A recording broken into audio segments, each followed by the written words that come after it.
I think it's time that we have a conversation about why my sister really died. It's 5:30 in the morning, and I have decided to release myself of this burden. We're coming up a year now on her death. And I want to express how this happened all the way from the beginning. Because it wasn't just drug use that killed her. It was a family secret that killed her.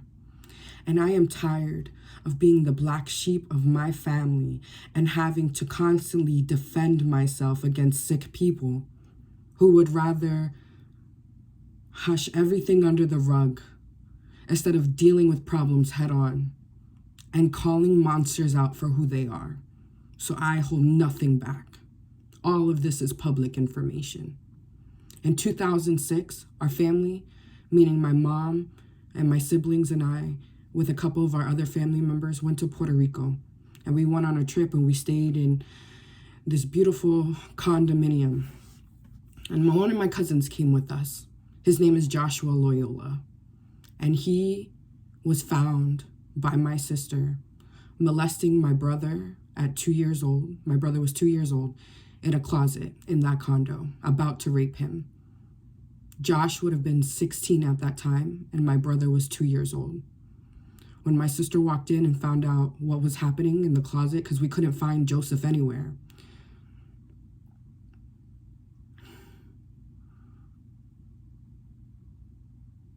my sister found them and what he was about to do to him. And it was like the whole trip was done at that point. My mom, with this anger and disgust she had towards Josh. But I would never predict what would happen next. We get on the flight to go home, and they say nothing to his mom. My grandmother makes my mom keep it a secret, so both of them are just as fucking sick. And my mom's weak because she does. And the next thing you know, it's like nothing happened. Fast forward 2 years later, we're in 2010, 4 years later, few years later, 2008 to 2010. I can't remember what specific year. Josh is arrested for molesting one of our family friend's sons in my grandmother's house. DNA evidence should have put him away, but it didn't. It just registered him as a sex offender. If my mom would have stopped that whole situation in its tracks and told his mother the monster that he was, she would have known what would happen next and maybe have protected that kid. She did not protect her son. She did not protect her daughter. And she let another kid get taken advantage of. And not just my mother, my grandmother, my aunts, everybody who was on that trip, who knew about it, all the adults, and swept it under the rug. My grandmother's dead now. And my mother, I couldn't care to protect her for nothing. She drafted fake charges against me 2 years ago when my sister decided to lay hands on me. In order to protect my sister's children, she drafted a fake document saying that I tried to strangle her. And even though she signed it with my sister's name, it was my mom's handwriting. So my mom basically almost had me on false felony charges if I didn't plead out and was allowed to plead out. And that was only because my sister was not supposed to be in that house at that time. She had all these charges against her pending, but that's a different story. So we go from Josh molesting my brother in 2006 on that trip to him getting arrested a few years later. Nobody believed me when I said what he did to me. My aunt Cece, she brushed it off. Everybody called me a liar. When you're the black sheep of the family, everybody calls you a liar, right? Because they don't want you to say anything. They stood next to him. She went stood next to him in court because nobody told my aunt the truth. And my aunt said that it was just a mistake. She told me that. She told me that 2 years ago. She was like, how could you bring this up again? Because I'll never let this go. I will call Joshua Loyola a pedophile until the day I die. He deserves chemical castration. He deserves a bullet in between his eyes. And the fact that women date him still when they have children is disgusting. Disgusting. And it's public information, so I am not sharing anything I'm not supposed to. Public information. But it's sick. And my sister died because between that happening in 2006 and her witnessing that, nobody got her help. Nobody got her therapy. My mom did nothing. My mom suppressed it, that we didn't talk about it. She wouldn't let us tell our father, which was a big mistake. And I feel bad for my father's heart when he finds out about this, because he still doesn't know.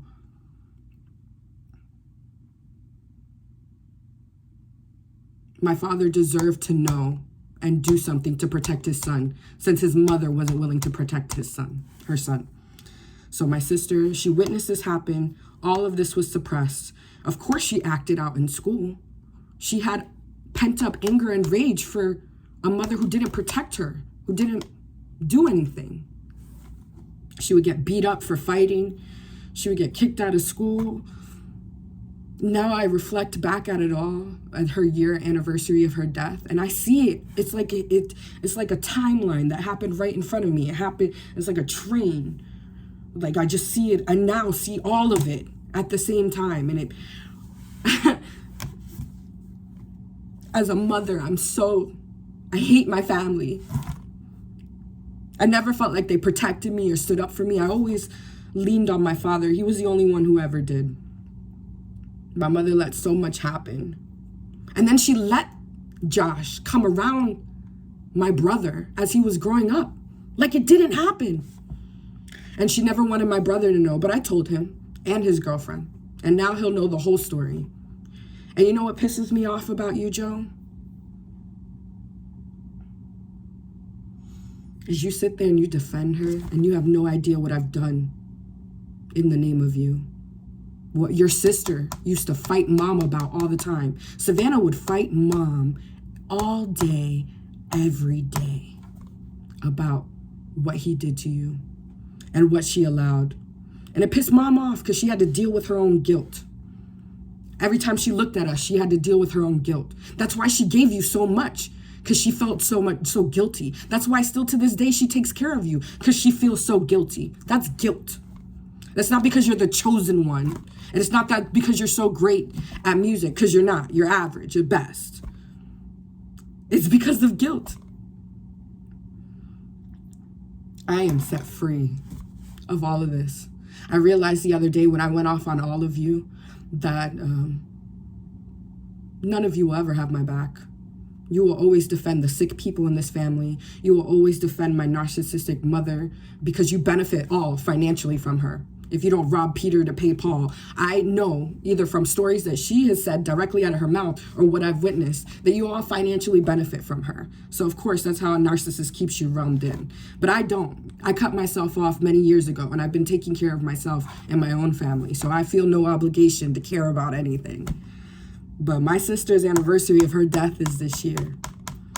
My mom would let her do all kinds of stuff in and out of her house. Stuff that she probably should be locked up for herself. And she had the nerve on her fucking memorial to go up there and say that the system failed her. When my mom was the one that cracked her head open with a remote so loud that me and my sibling heard it all the way outside. My mom was the one that was making her feel bad and not good enough and constantly making her compare herself to other people. You know, my mom was like, your father should have been the one that died. My father didn't mess Savannah up. My father didn't mess all of us up. He never took money from me and spent it on something else. He never took my graduation money away from me the same night that my grandfather gave it to me because he had to pay something else. He never took from me. He always lifted me up. He always spoke positive words to me. He always made me feel like I could achieve anything. And that's why I chose him. When the line was drawn in the sand, I chose him. It was easy. It was easy. I don't like you. I don't like spending time with you. I don't like the way you manipulate people. I don't like your narcissistic tendencies and your behaviors. I'm embarrassed because you think you're a lot more intelligent than you are. And you take shortcuts. And I don't know what to do. We'll never heal our relationship because I don't care to. I've already been betrayed too much. My sister's gone now. I feel no guilt about my sister dying because I didn't put her there. And even though me and her had a bad relationship because we never saw eye to eye, I saw it for what it was. My mother was constantly comparing us to each other or comparing us to other children. My sister didn't stand a chance. And I never stood a chance, right? I was not the golden child. Well, I have a daughter now. And I'll be damned if I let anybody touch her, convince her, manipulate her, let anything happen to her and not protect her. Because that's my job, if y'all don't know. My job as a mother is to protect my child. And I tried to do that for my brother, and I really saw how much he just disrespected me in the last couple years, and he doesn't need to be protected anymore. Know what your mother allowed to happen. Since everybody's so big on me being the problem. So that's how my sister died. She witnessed a traumatizing event. All of her emotions and questions were suppressed. She acted out constantly because of that suppression. She got wrapped up into drugs. It wasn't silencing voices. My sister wasn't schizophrenic.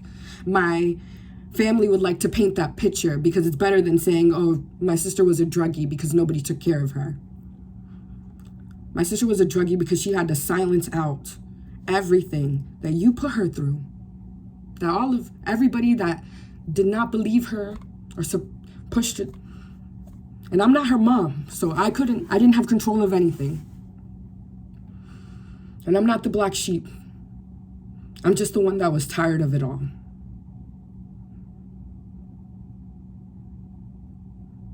And it feels good to get it off my chest. For my aunt to know that her son has always been a monster. Always been a monster. And I think her ex-husband is probably a monster too, because I see little reflections in her other son that something's happening to him. But nobody listens to me, right? We got to sweep it all under the rug, right? It's a sickness in our family. It's a sickness. I will not let it be me. For everybody who didn't believe me, who was two-faced to me, who gaslit me into thinking that I was crazy or that I'm the problem because I'm standing up for myself, I'll never let it up. And when I become a lawyer, whether I become a prosecutor or I do private law, I'll never let anybody. I will always take a pro bono case when it comes to child safety because of this. This was my path. My poor sister died at 26, overdosed with a combination of anxiety medications and fentanyl that she received. 26. She hadn't even hit her 30s, lived her life. It wasn't supposed to be this way. I gave the purest version of a speech I could at her funeral without embellishing anything or making it seem bad or anything. But my mom played the part, and I'll never forgive her for any of this. So I think that's why I'm okay making this video. Some relationships are just I really hate the whole sentiment, like, you only have one mom, you only have one dad, you only have this, you only have that. Yeah, but what happens when they don't protect you? They don't support you. They don't make you feel beautiful. They berate you and say that you're fat or you're disgusting.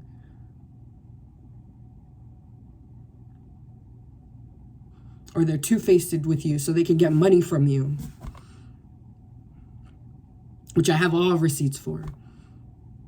They consider you hanging out with your granddaughter a service that needs to be paid for. It's fucking pathetic. But I have a platform, and I will always protect children. And that is why I'm becoming a lawyer. Not because I want big money. because I want big time for these people. These people who think it's okay to do this. These, what do they call themselves? MAPs? Minor attracted persons? I will eliminate all of you in court. You will not have no life as long as I am a judge. And you know what? I'm thankful for Florida. They don't play that. I'm so disgusted and humiliated with my family. But I am not the black sheep. I'm just the one that's not going to deal with this anymore. I don't have to. Who am I protecting when nobody cares for me or my daughter or protects us? I have nobody.